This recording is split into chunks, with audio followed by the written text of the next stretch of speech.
Assalamualaikum warahmatullahi wabarakatuh. Jumpa lagi bersama saya di channel Erik Wiro.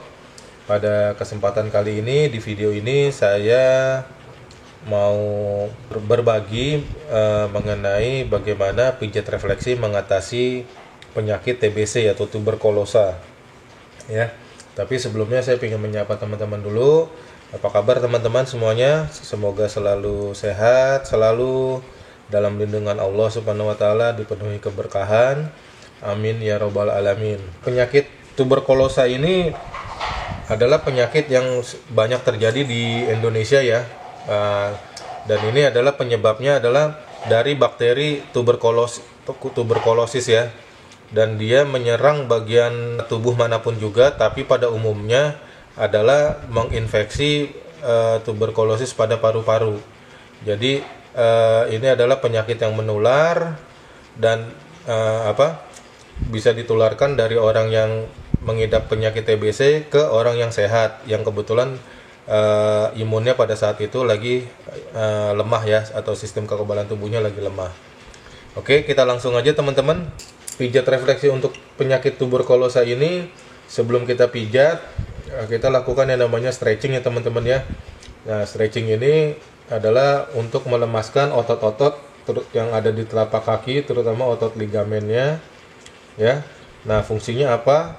Agar pada saat nanti setelah kita pijat refleksi, melakukan pijatan refleksi, itu benar-benar tercapai atau maksimal hasilnya gitu loh dari hasil pijatannya. Maksudnya kotoran-kotoran yang menyumbat di area-area titik-titik refleksi yang bermasalah itu bisa kita keluarkan melalui sistem pengeluaran yang ada di dalam tubuh.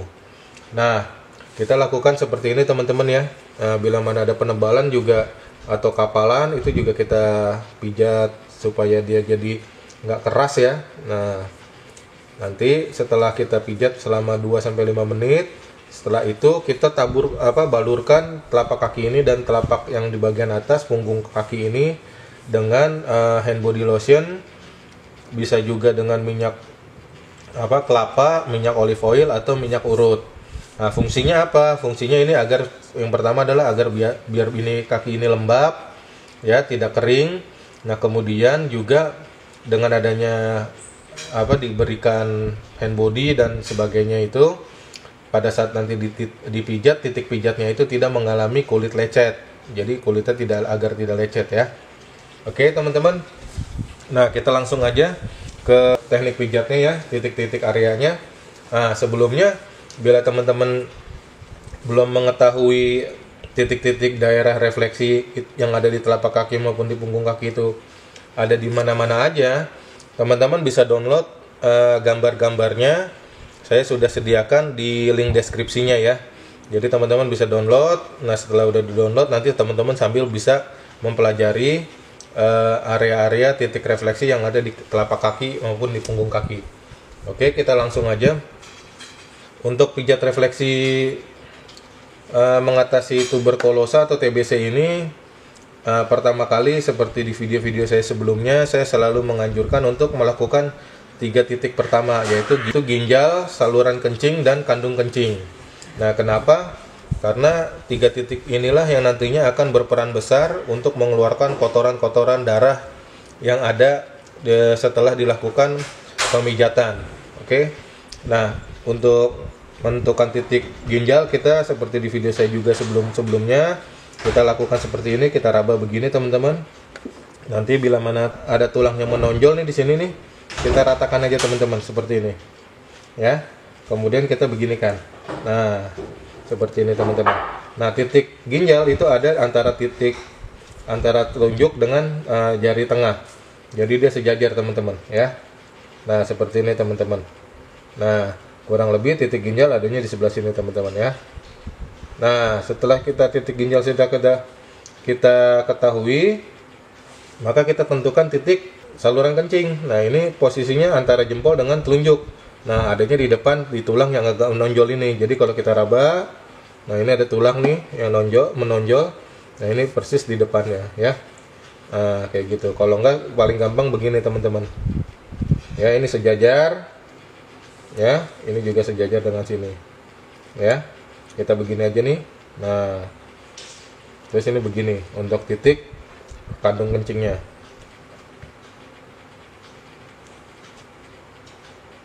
Oke. Nah, ini adalah titik-titik yang akan membantu pengeluaran kotoran darah yang setelah dipijat itu kotorannya luruh dan dia akhirnya disaring oleh ginjal, ya. Nah, dimana dari ginjal ini kemudian disalurkan melalui saluran kencing dan dikeluarkan melalui penis melalui kandung kencing. Oke. Nah, teknik pemijatannya bagaimana? Teknik pemijatannya bisa dengan jempol, ya, dipijat seperti ini. Tapi sebelum memijat selalu gunakan hand body lotion teman-teman, ya, supaya titik ini tidak lecet. Titik ini tidak lecet setiap titik yang kita akan pijat seperti itu. Nah, kemudian bisa juga dengan telunjuk, bisa juga dengan ditotok seperti ini. Nah, bila teman-teman jarinya belum kuat untuk memijat, bisa dengan bantuan tongkat pijat, ya, seperti ini, ya. Nah, misalkan kita mau pijat titik ginjal. Nah, kita pijat dengan stabil, konstan. Tekanannya 1-2 kilo, ya. Untuk mengetahui itu tekan aja timbangan kue atau timbangan, ya. Nah, jadi teman-teman bisa punya feeling berapa 1 kilo, berapa 2 kilo. Oke. Nah, kemudian durasinya berapa lama? Durasinya bisa 5 dan 10 menit. Jadi berdasarkan pengalaman dan pengetahuan yang saya miliki, itu efektifnya dipijatnya 5-10 menit. Bagaimana kalau misalkan di bawah 10 menit atau 5 menit, di bawah 5 menit? Boleh aja, nggak apa-apa. Pijatnya tapi minimal 2 menit teman-teman, ya. Minimal 2 menit dengan tekanan 1-2 kilo. Jadi itu benar-benar efektif. Balurkan, bila mana ininya sudah kering, tambahin lagi minyak hand body lotionnya, tekanannya 1-2 kilo, 5-10 menit. Berikutnya juga sama, saluran kencing, ya, untuk melancarkan peredaran darah yang ada di jalur kencing ini, menghindari penyakit kencing batu, ya, batu. Terus juga di sini kandung kencing juga membantu kinerjanya prostat, ya teman-teman, ya, nantinya, ya. Nah, setelah 3 hal ini sudah kita lakukan, maka kita pijat daerah bagian kepala. Kenapa? Karena semua organ kepala itu berjalannya atas dasar perintah dari otak yang ada di otak, perintah dari otak, ya. Jadi pusat saraf terbesar itu adalah di otak dan di tulang punggung, ya. Nah, di sini yang kita pijat adalah kelenjar bawah otak. Adanya posisinya di sini, teman-teman. Nah, posisinya di sini. Nah, kelenjar bawah otak ini dia mengatur kendali atas semua organ yang ada di tubuh kita. Terus juga dia mengendalikan kinerja jantung, paru-paru, segalanya, dan juga metabolisme. Nah, sistem metabolisme ini sendiri diatur oleh kelenjar tiroid, ya. Jadi kaitannya sangat besar agar ini bisa lancar. Jadi penyakit TBC-nya ini, ya teman-teman, ya. Jadi kita pijat gunakan hand body lotion 1-2 kilo, tekanannya 5-10 menit, ya, durasinya, ya. Nah, kemudian setelah dari kelenjar bawah otak, maka kita ke sistem yang namanya sistem metabolisme, ya. Sistem metabolisme itu di sini adalah yang pasti kita pijat lambung, ya, lambung, pankreas, usus 12 jari. Nah, kita tentukan dulu, ya, di sini, ya. Ini titik lambung di sini, teman-teman, ya. Titik lambung kurang lebih di sini, teman-teman. Nah, terus titik pankreas dan usus 12 jari itu di sini. Nah, ini ntar ada yang begini, teman-teman. Ya. Nanti bisa lihat di gambar, ya. Gambar saya kurang begitu bagus.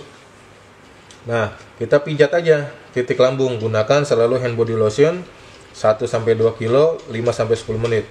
Nah, untuk pijat refleksi, bila mana ada kotorannya atau ada sumbatan-sumbatan di titik-titik saraf refleksi tersebut, itu biasanya pada saat kita raba begini nih terasa, teman-teman. Jadi seperti ada butiran-butiran pasir di bagian dalamnya, atau benjolan-benjolan kecil ya. Nah, itu adalah kotorannya. Nah, kotorannya itu pada saat kita hancurkan atau kita luruhkan, itu biasanya orang yang kita pijat itu terasa seperti nyeri atau sakit ya teman-temannya, kesakitan ya. Nah, itu adalah tanda bahwa kotoran itu mulai dihancurkan. Nah, lakukan pemijatan di bagian lambung juga, karena nanti lambung juga berkaitan dengan infeksi yang terjadi di paru-paru ya, akibat TBC ini ya. Nah, kemudian juga usus 12 jari dan pankreas. Nah, usus 12 jari dan pankreas ini juga sistem metabolisme yang nantinya akan membantu mempercepat penyembuhan. Nah, biasanya karena ini sistem dianya numpang antara satu dengan di depan dan di belakang, biasanya saya langsung pijat langsung ya. Nah, ini pijat langsung pankreas dan usus 12 jari. Jangan lupa selalu gunakan hand body lotion, apalagi kalau misalkan sudah dikasih terus juga ini kering lagi, kita tambahin lagi supaya tidak lecet ya. Lakukan pemijatan 5 sampai 10 menit, durasinya tekanannya 1 sampai 2 kilo teman-teman.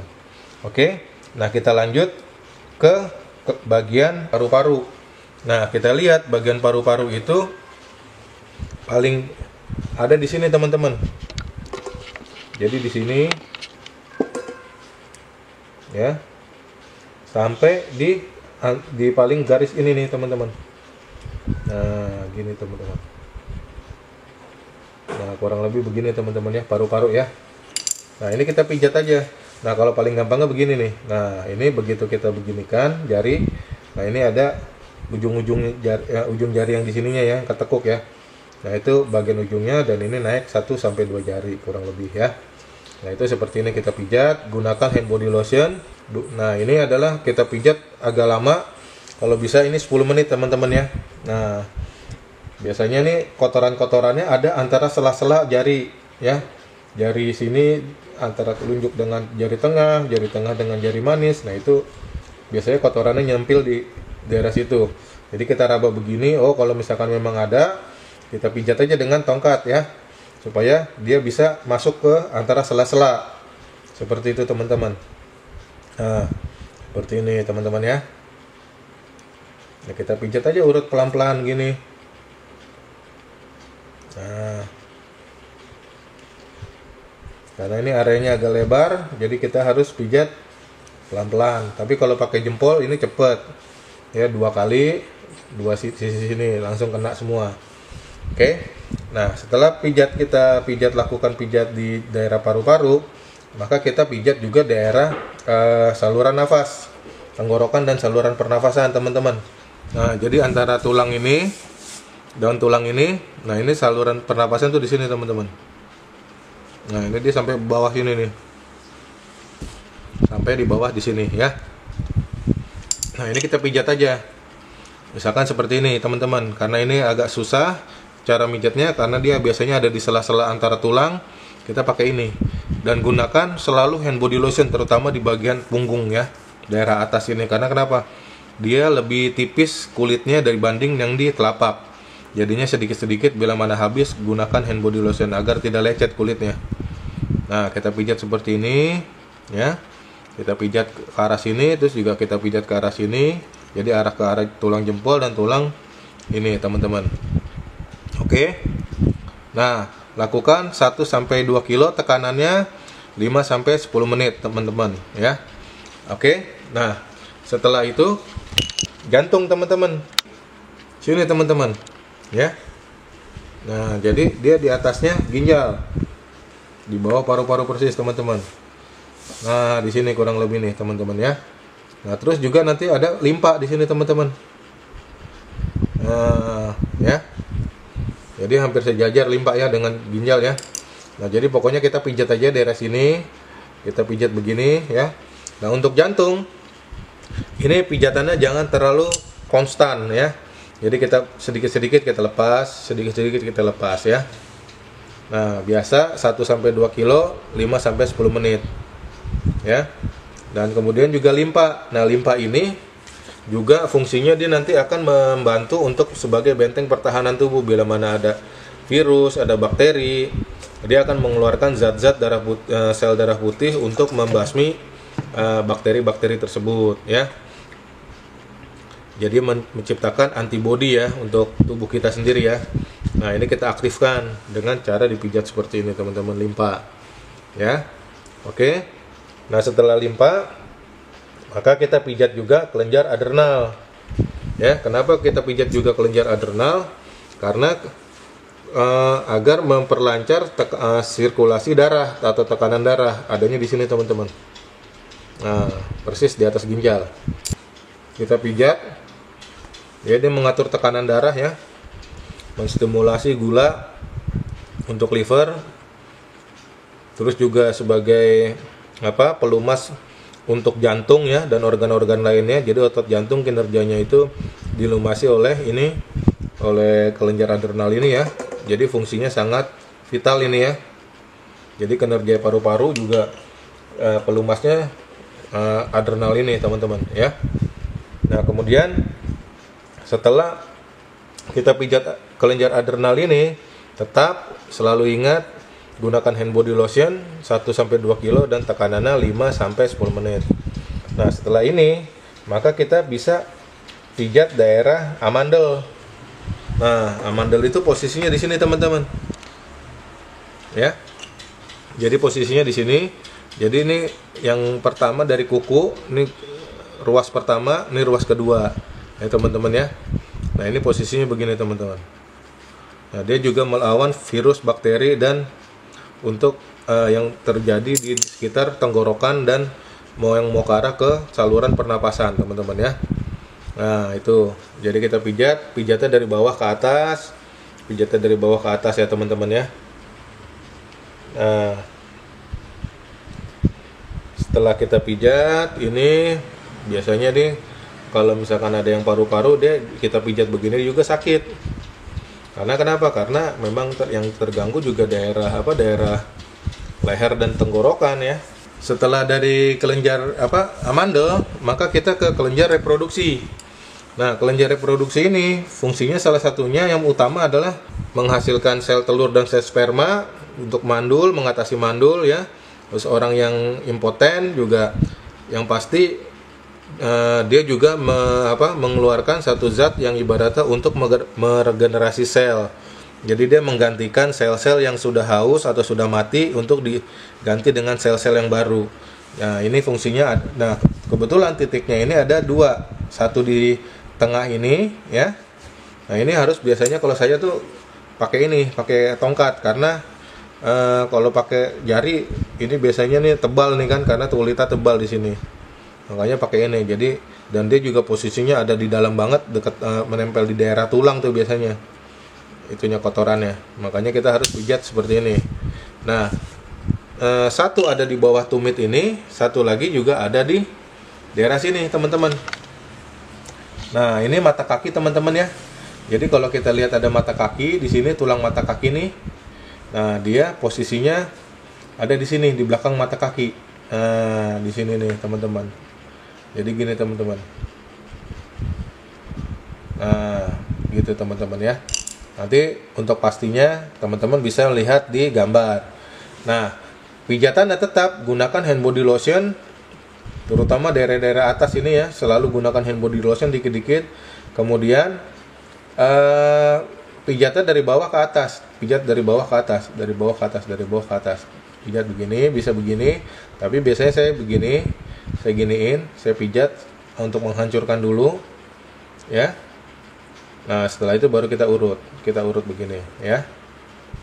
Nah, 5-10 menit, 1-2 kilo tekanannya. Gunakan selalu hand body lotion teman-teman ya, jangan lupa ya. Oke.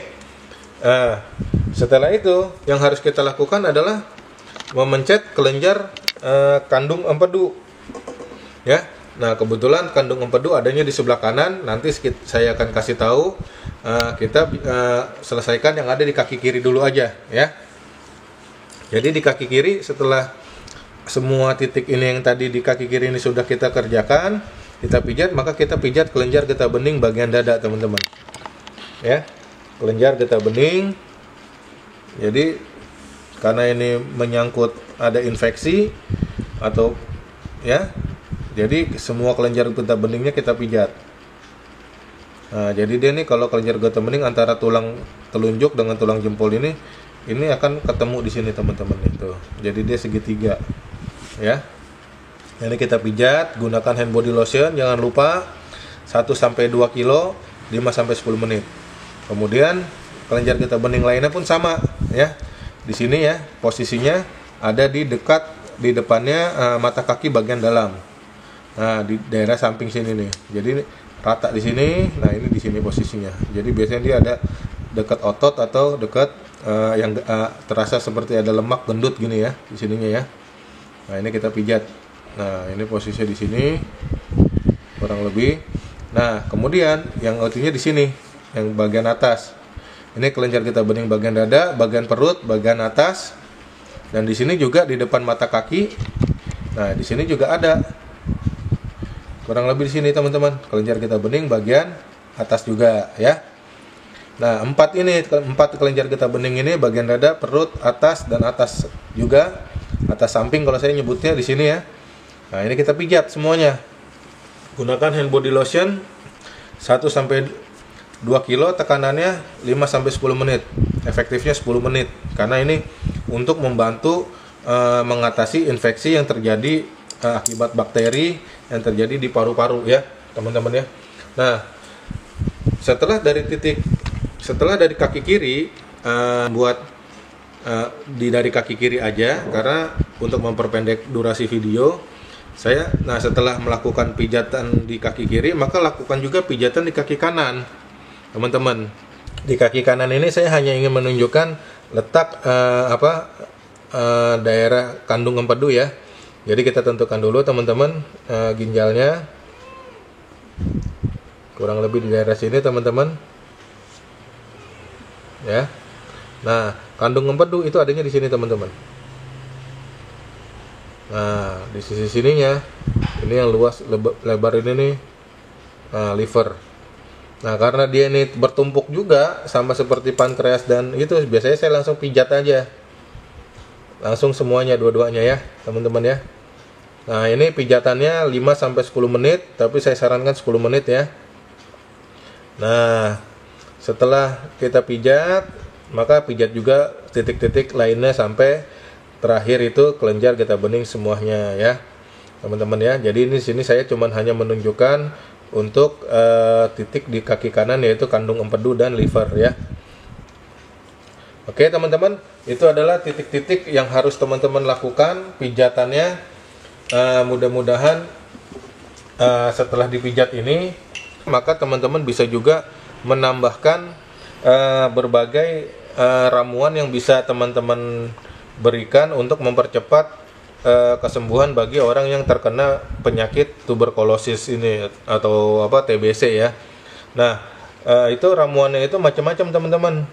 Yang jadi nanti ramuannya itu kalau nanti akan saya sebutkan, tapi ambil aja 3 macam aja, kurang lebih 20 gram, kemudian dijadikan satu, direbus di air sebanyak 3 gelas dan dijadikan menjadi 2 gelas ya. Nah, bisa diminumnya pada saat hangat-hangat atau sudah dingin, dan lakukan itu 2 kali sehari, pagi dan sore ya teman-teman. Nah, itu seperti kelapa hijau ya, temulawak, terus juga buah mengkudu yang udah matang, kemudian daun kaki kuda, bisa juga pohon selasih ya, terus juga bidara upas, tapi ambil yang umbinya berwarna ungu ya, kalau bisa ya, kalau ada. Terus daun jati, daun teratai dan bijinya, daun legundi ya, yang masih pohon legundi yang masih muda. Terus juga bisa pohon sidoguri. Terus kemudian bisa juga teman-teman pakai bawang putih ya, tambahan tapi bawang putih umbinya ya. Itu dikeprak aja terus direbus langsung. Terus juga bisa sawo, pucuk daunnya, randu, terus juga pohon ceker ayam ya, ambil akarnya ya. Nah, itu dari berbagai ramuan itu ambil aja 3, nanti direbus saja ya. Nah, pada saat orang yang sedang mengalami penyakit TBC ini, yang pasti harus memantang ya. Jadi pantangannya itu yaitu kurang lebih jangan makan ikan asin dulu, terasi, merokok, dan alkohol ya, minum-minuman alkohol. Nah, bila mana 3 hal ini tersebut dijadikan satu kesatuan untuk mempercepat kesembuhan, maka teman-teman nanti akan merasakan bagaimana cepatnya bisa sembuh dari penyakit TBC, insya Allah ya. Jadi semua tetap kesembuhan itu datangnya dari Allah. Kita berikhtiar melalui pijat refleksi, kemudian juga dengan ramuannya dan juga dengan menjaga pantangannya. Oke teman-teman, itu adalah berbagai hal-hal yang harus teman-teman lakukan. Nah, biasanya setelah dilakukan pemijatan itu ada reaksi. Reaksinya biasanya bila mana kotoran-kotoran itu akan keluar ya. Nah, itu bisa lewat air kencing. Nah, kalau lewat air kencing itu kotorannya biasanya air kencingnya berbau, lebih bau daripada biasanya. Terus juga dia warnanya itu agak keruh atau ke kuning pekat atau cenderung ke arah coklat teh gitu ya. Nah, itu bila mana kotoran-kotoran itu banyak yang sudah keluar, itu akan terjadi seperti itu. Bisa juga melalui BAB pengeluarannya. Nah, biasanya tinjanya lebih lengket atau berlendir teman-teman tinjanya. Kemudian bisa juga melalui kulit. Nah, kalau pengeluaran kotorannya itu melalui kulit, hasil dari refleksi itu biasanya timbul ruam-ruam di kulit, gatal-gatal seperti keringat buntet atau luka-luka borok ya, kecil-kecil gitu ya. Nah, setelah dipijat itu juga kadang-kadang suhu badan juga naik, tapi itu hanya beberapa saat, itu masih normal, nggak masalah. Nah, setelah teman-teman habis pijat, biasakan selalu minum air hangat atau teh manis hangat agar kondisinya cepat pulih dan juga metabolismenya cepat mengalir ya, 1-2 gelas teman-teman, agar bisa kotoran-kotoran hasil dari pijatan refleksi itu bisa cepat-cepat dikeluarkan oleh sistem tubuh. Oke teman-teman, sampai di sini dulu penjelasan saya. Mudah-mudahan video kali ini bermanfaat bagi teman-teman. Jika bermanfaat, silahkan teman-teman like, share, dan subscribe agar channel ini bisa memberikan banyak manfaat lagi ke depannya untuk orang banyak. Dan bila mana teman-teman mau bertanya, silahkan teman-teman bisa tuliskan komentar di kolom komentar yang ada di deskripsi ya. Juga nanti teman-teman juga bisa bertanya saya melalui WA saya. Itu nomornya ada di deskripsi channel Erik Wiro. Mudah-mudahan saya bisa menjawab dengan cepat pertanyaan-pertanyaan teman-teman. Oke. Semoga semuanya sehat semuanya. Salam sehat untuk teman-teman semuanya. Wassalamualaikum warahmatullahi wabarakatuh.